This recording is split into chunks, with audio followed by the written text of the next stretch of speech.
Hello everyone, welcome to the CSGO DFS slate breakdown for IEM Katowice on February 20th. We can quickly recap. I don't know why I had two of those open. Pretty much off the top, it was a close day. Let's see, what was the order in which I started them? I believe, yeah, that's it. So, Navi Furia. This is one that stings a good bit. So, if you guys remember yesterday, I talked about Navi being a rightful big favorite. And then slowly as I talked about it, I transitioned towards liking the Furia side. I feel like somehow we saw both of those things. So, in the Mirage game, it was Electronic coming back. I had the feeling with Electronic that he would be coming back, and he did. He came back. He looked great in this first map. 21-6, huge performance. We know that kind of upside is there for him. Navi won 16-2, pretty crazy. But then in Nuke, this is kind of more what I expected, where Navi got the win, but we had some great individual performances on the Furia side. And Keserato seems to be an elo hell. He looked really good. I mean, considering that they won 14 rounds and he went positive, that's pretty impressive there from Keserato. So, kind of feel for him. Had we just stuck with the initial plan of going with like Electronic Simple Perfecto, we would have been having a great start. FaZe Fnatic, so pretty much all of my analysis and talking about this game changed after I made the video. So I released the video talking about the CSGO slate, and then it comes out that Rops is actually going to be able to play. He's cleared from the COVID stuff. They don't have to use JKS anymore. They get Rops back, and it didn't seem to make that much of a difference. I don't think Rops was that impactful as a whole in this series. He did okay, but I'm trying to think. This math doesn't add up. +5 -6, that'd be -1 +4. Okay, never mind. He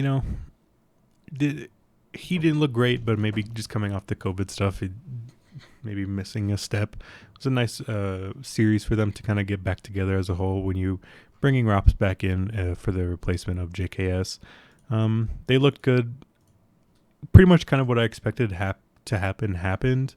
It was close, but the players who were playing well for Fnatic, like Metzi and Brolan, they kind of fell apart. Smooya kind of came back. He had a great Inferno, but not great the other maps. So obviously the map that they won, he was great on. Not a lot to glean really from this one. It seemed like it was just kind of the first game back for FaZe with Rops, and it seemed like the tournament starts now. So luckily they're still in it and they're chilling.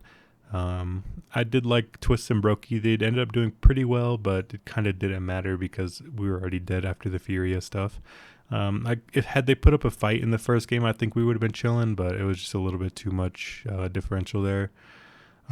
This is kind of where we were really dead, is from the Mao's NIP series.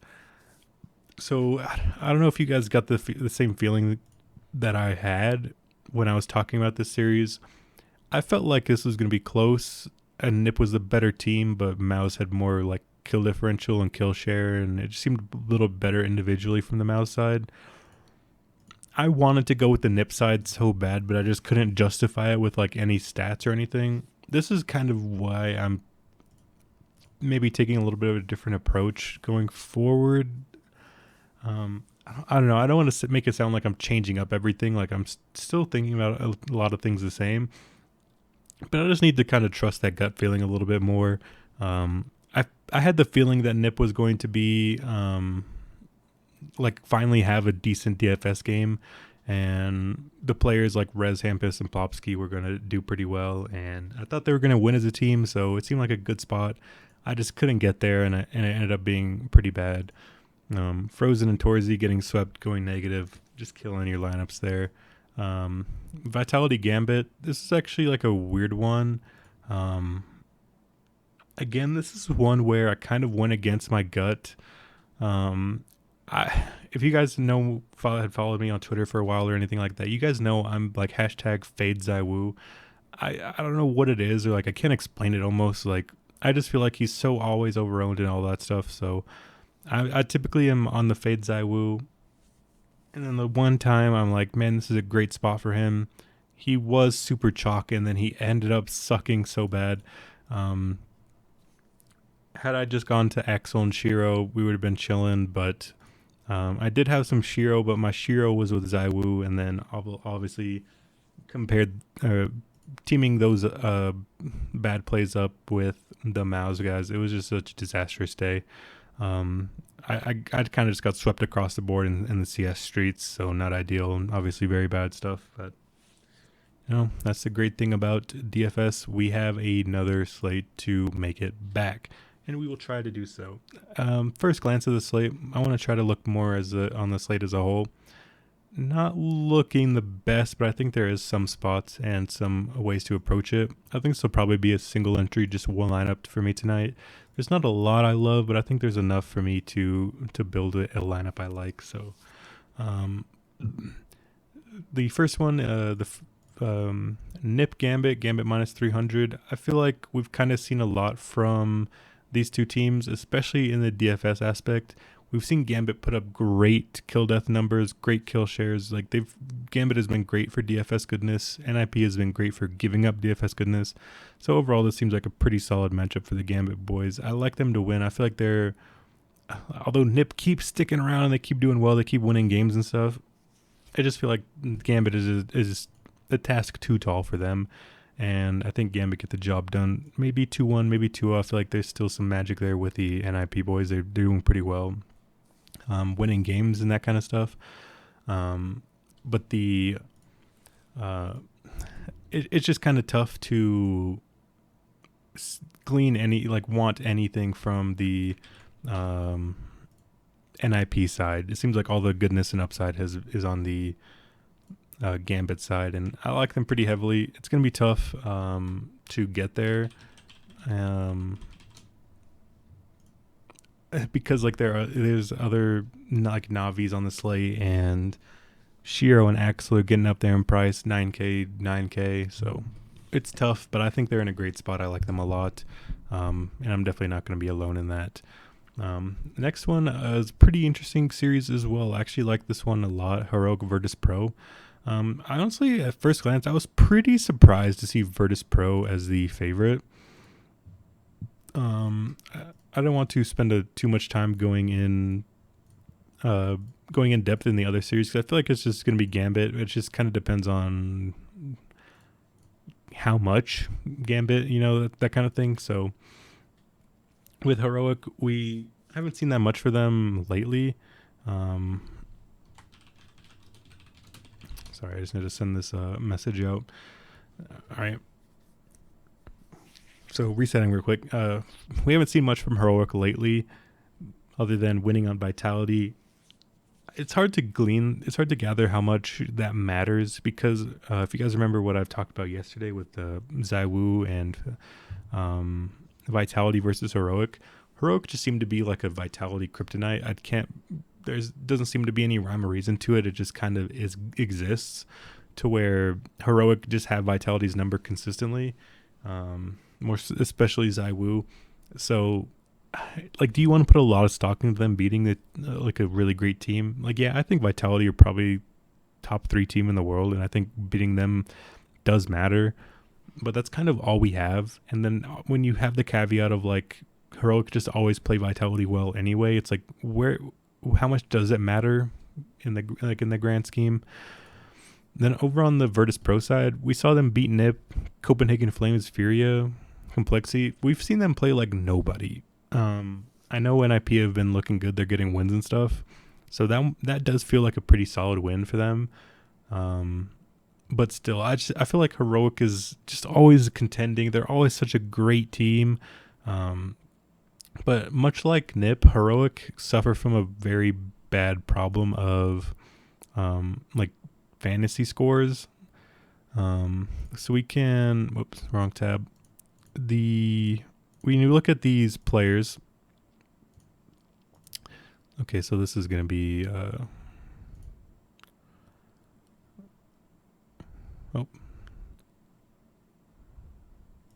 I don't know why that, all right, so they have 40 maps played. Let's try to get a similar sample size. 6, we'll go with 3 months. These players,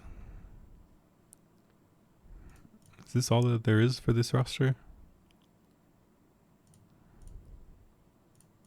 Well, they haven't played much. Okay. Last 6 months. I was trying to get like a similar sample size, but the point being, like, they're 38 and 30, a little over 500 there in the win losses. This is super one-sided, but the point being, like, the kill death ratio is extremely one-sided. It's in favor of the Virtus Pro side, especially when we condense it to like the last month or something. Like, although obviously Virtus Pro are going to be super inflated, they're stomping everyone. They're playing against really bad teams. Like, I don't think Furia, Complexity, Movistar, 9Z, arguably Copenhagen Flames are like even on the level that Virtus Pro are. Meanwhile, I mean, Heroic lost to K23. That's a pretty bad one. They got the win over OG, but OG's looking like shakier by the day. It's pretty tough to like have a lean there. As I talk about that other series, I'm going to pull up the Gambit stats just so we have it in the future. But I don't know. It's just tough to kind of have a lean, really. It feels like it could go either way. This feels like a super close series. And I think based off of what we have in terms of the player kill death ratios and that kind of stuff, how much that stuff does matter. Like, at the end of the day, the team score doesn't matter as long as your players are getting kills and the players are doing well. And it feels like that definitely favors the Virtus Pro side. And Virtus Pro are still pretty cheap considering, you know, how well they've been doing. Yakinder seems pretty overpriced. It seems tough to get there. But Jame is 8K for super solid numbers. Then we have Flick, Kicker, Buster. They've all been doing well. So you could argue that like loading up on VP here makes sense, but I feel like it'll be close. And, you know, I feel like arguably Heroic are the better team. So I feel like if Heroic are the better team, but VP have the better DFS players, like, kind of evens out and cancels each other out. So I don't love this game really either way. I think if I was going to go away, I think I would maybe lean the Heroic side. I just feel like Heroic are slightly a better team. I feel like we see Virtus Pro do well until they don't. I know that sounds kind of like nonsensical, but Virtus Pro just like don't win tournaments, if that makes sense. But Heroic do. It's crunch time now in the tournament. We can pull up where we're at. Like, Heroic Virtus Pro, we're in the upper final of the Group A. Like, it feels like we're getting into the deep stages of the tournaments, and historically, Heroic have been the team that's winning these tournaments, winning these games, and Virtus Pro are coming up short. And then another thing as well, a little kind of bonus caveat that I think benefits the Heroic side is how inflated these Virtus Pro numbers are, because they kind of play a lot of really bad teams, like in the Russian and region, and then also just like playing in these tournaments, like against padding their stats against these lower end teams. So yeah, I just feel like they'll pop in optimizers. They'll be super popular. They're cheap. They're a favorite. All the things kind of point to VP, but I feel like I'm leaning towards the Heroic side. They feel like kind of the better spot for me overall. Then they're super cheap in their own right. Like, Stown being the most expensive, 8,200. Then the drop off to Shush at 7K. Cadian down to 56. If you think maybe he can have a little bit better of a game. Cadian's like a pretty up and down volatile player. I guess actually the stats are pretty neutral in that respect, so contrary to that, but historically, Cadian has had some super high highs and super low lows when it comes to game scores. So my apologies. I'm having a little bit of trouble being comfortable with my ankle propped up and all that stuff. So yeah, I think that's kind of where I'm leaning. I'm leaning on the heroic side. It feels like it just makes a little bit more sense to me. And you know, I feel like you could definitely get to like Shush, Cadian, maybe Refresh. Like his stats aren't great. If we look, expand this to, so like this is the past 6 months of them playing. We see Stown, Cadian, Refresh, Shush. Like they all do pretty decent, and they're all super cheap. It's gonna be tough to pin down who does well. Like it's kind of random. But when you consider that, like Shush is 7K, Cadian 5.6, Refresh 4.8, they're all super playable. They're all super cheap. And I feel like it makes sense. They check a lot of the boxes there for me. It just feels like, I'm trying to think of like an analogy, but it feels like if it's a close game and it's close enough to where it doesn't matter who wins. Like if they have a close first map and it goes VP way, close second map it goes Heroics way, and a close third map, it doesn't matter who wins because it feels like the stats should be on the Virtus Pro side. So it kind of feels like it's a toss up, but the tie goes to Virtus Pro. So that's kind of what I'm gathering, what I'm leaning here. But I feel like again the side that makes more sense to me is the heroic side. Then the third one, Navi, FaZe. Again, this is weird. Like, I told myself I'm going to trust the game plan, and the game plan is usually just jam in simple. He's just the best player in the world. Don't overthink it. And I feel like that's still definitely the case. I don't know. Maybe I'm just a sadist and want to donate my money to the cause. But so we've seen like Brokey and Rops are doing well. Unfortunately, it looks like Rain had contracted COVID, or at least he tested positive for it. I think the plan is still he's going to play. He'll just be isolated, so he won't be in like the team setup. I don't think that impacts too much, but it does make like a small damp on the like attitude and that kind of thing. I don't know. I just feel like Brokey and Rops are hitting their stride. I feel like this FaZe team is super good. They're going to prove it at some point. I know it's been kind of tough for them because they had the like COVID stuff. They're swapping players. They're not all together in the same area. It just feels like there's always something kind of holding them back. So maybe that still can apply to this series, but I don't know. Like I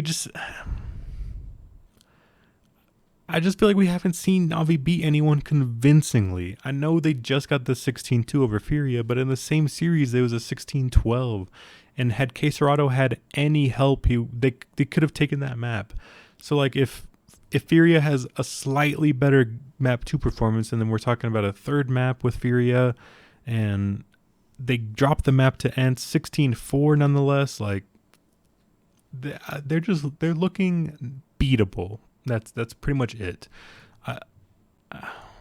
Maybe I'm crazy for doing the same thing again. The definition of insanity is doing the same thing over and over again, expecting a different result.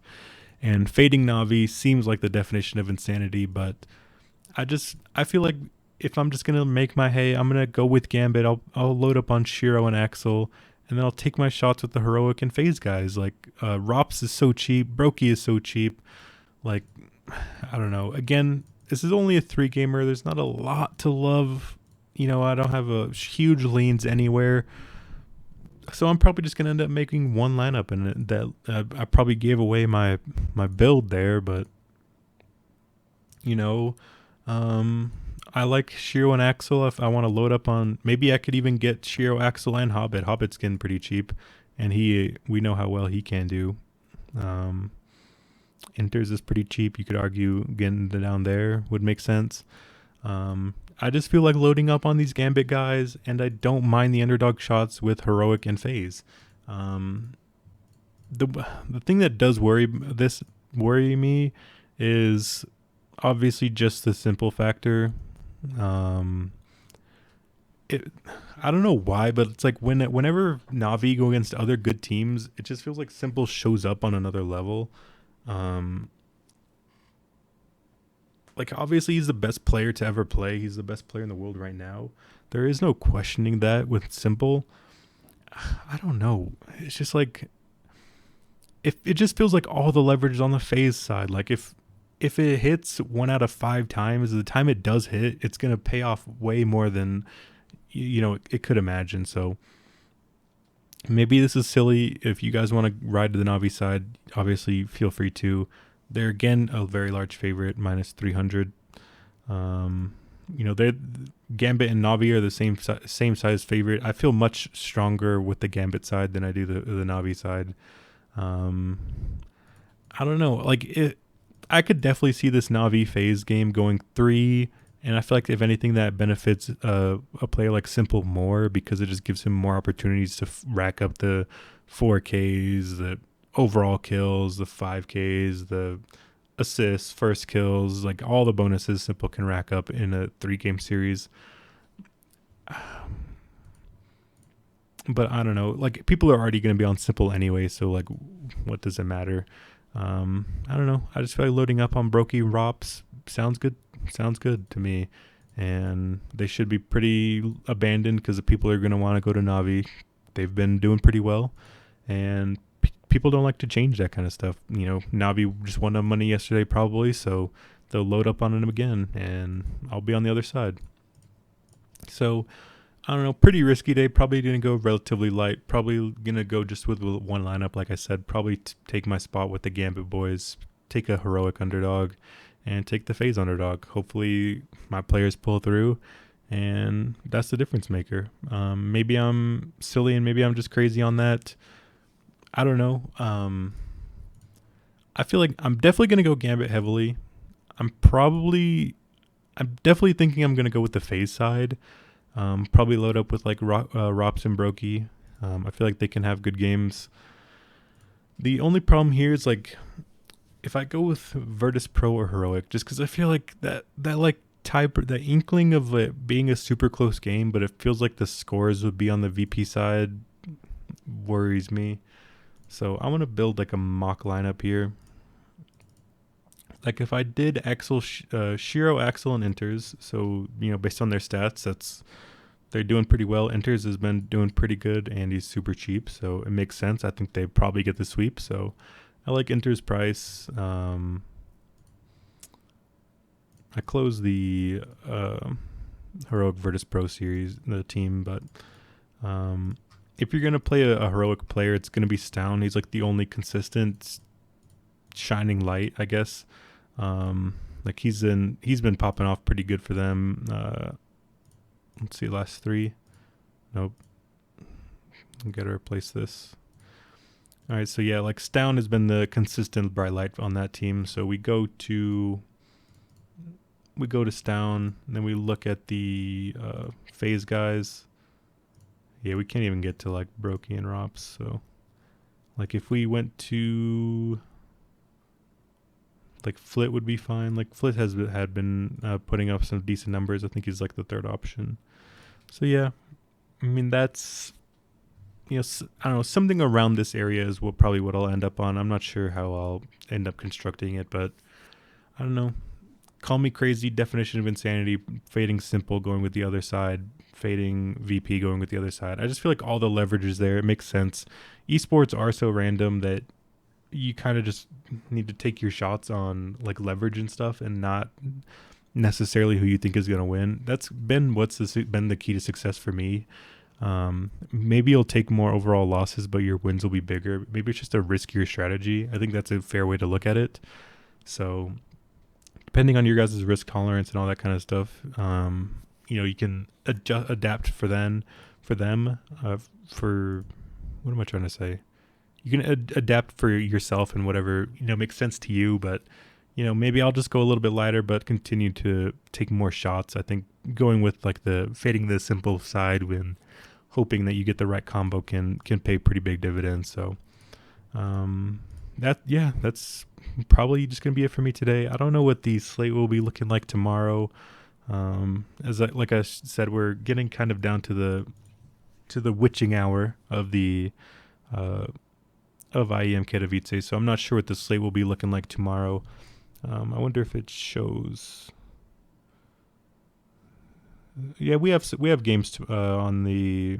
We'll have another 3-gamer tomorrow on the 20th. No, wait, that's this slate. Okay, so this is looking like the last IEM Katowice slate for this tournament. So, Bon Voyage looking. It was a pretty fun tournament overall, but well, hopefully we can end it with a bang and cash these crazy underdog delusional plays that I have. So that'll be it for me tonight. Best luck to everybody. Feel like maybe I'm just losing my mind, but I feel like I have decent underdog in Call of Duty, decent underdog in League of Legends, and riding a couple here in CSGO as well. So, I'm just picking my spots, what feels right to me. This feels decent to me, so probably lose my money, but I feel like the upside is worth it here tonight. And I think that's the profitable way to play play esports DFS. Maybe I'm wrong, but that's my approach tonight. If you guys agree, then good luck. Good luck if you don't agree. I mean, that's fine as well. So, yeah, best luck to everyone tonight in the CSGO streets. I don't know what CSGO slate we'll have tomorrow. Probably make a video on it. I'm loving CSGO DFS at the moment, regardless of outcome. So, yeah, best of luck. See you guys tomorrow.